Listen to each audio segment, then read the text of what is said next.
So Drive School is a school founded by the Drive organisation, which is a not-for-profit organisation working with children with special needs, with additional needs. And so here at the school we have about 10, 12 full-time students and a couple of students who attend part-time at the moment. They are separated into 2 year groups. We have our what we call our I class. It stands for in-schooling, which means it's like the reception class. And then we have our mellomtrinn, which is the older students. So there are M classes, so I and M classes. The students here come with a range of different challenges. Most of them, especially the older students, will have a diagnosis of either ADHD or autism or both, and additional challenges, behavioural difficulties, social emotional challenges. So yeah, that's the students who come. We are like a kind of a handling school, like a treatment school. So our primary goal is to support the students to manage the symptoms that come with the diagnoses, with an ultimate aim of hopefully re-entering the mainstream educational system. So it's not the idea that the students will attend this school forever. The idea is that we can hopefully equip them and the community around them to enable them to return to mainstream school. We decided to set up Brick Clubs because we were very luckily offered training by the management, and we loved the training, and we believed that running Brick Clubs would have a lot to offer to our students here.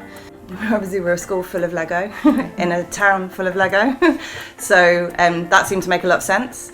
And then on top of that, Drive as an organisation has 3 core values, and one of the core values is seriously playful. So we try to approach all teaching in the school, all interactions in the school in a seriously playful way, and so Brick Club just fell so neatly into that. And so after attending the training, we thought about how we could implement it, and there felt like there were quite a few barriers for us to Brick Club initially. We didn't have when we first attended the training, I think we had 5 students in the school, 6 students maybe. So it felt like that was a barrier, and then we felt we had some barriers because we had such ready access to Lego across the school. We weren't quite sure how Brick Club would fit in to that. Also, our students have a range of needs and quite mixed needs, and I wasn't sure whether that fitted well within sort of the Brick Club model. But we just tried, we started, and we've found our way as we've gone along, and it's changed and it's grown and it's developed, and we've had a lot of new students start the school, which has been really good. I think you have to, when you want to start a Brick Club, I think you need commitment from those around you in management and leadership to give the time, give the resources, give the space.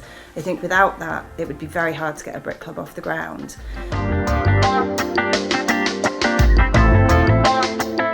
It's a journey. It's a journey for everybody. We're on a journey with our students through Brick Club, and some weeks we get it right, and some weeks maybe we do get bits wrong. But we're learning together and we're growing together. And I think that perhaps for some people it might feel a bit overwhelming when you first learn about Brick Clubs or something. But if you've got the commitment there to give you the time to plan and follow up on sessions, then just don't be afraid of doing the sessions, because everybody has a great time and grows and learns and develops together. And I think that's one of the things we have, again, with the model of working we have in the school here, is a model of co-creation.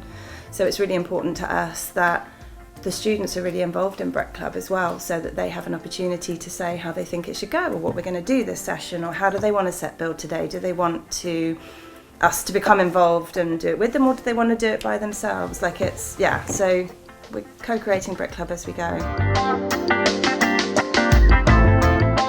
I think one of the most positive things I've noticed for the students here at the school is creating Brick Club as an entity rather than just something that happens or something they come to once a week.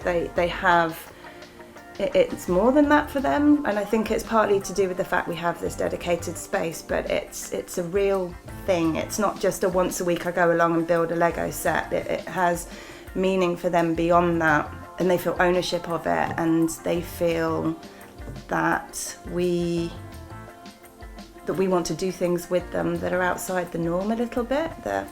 So I think seeing them take ownership of Brick Club here in the school and enjoy the sessions of Brick Club together, but enjoy the space of Brick Club outside of the particular sessions has been really lovely to see.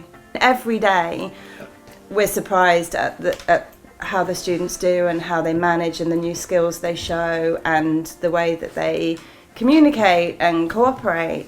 So I think we're constantly positively surprised. We have a student, he's a part of the school refusal. He hasn't been to school for a while and he's training to go to school here.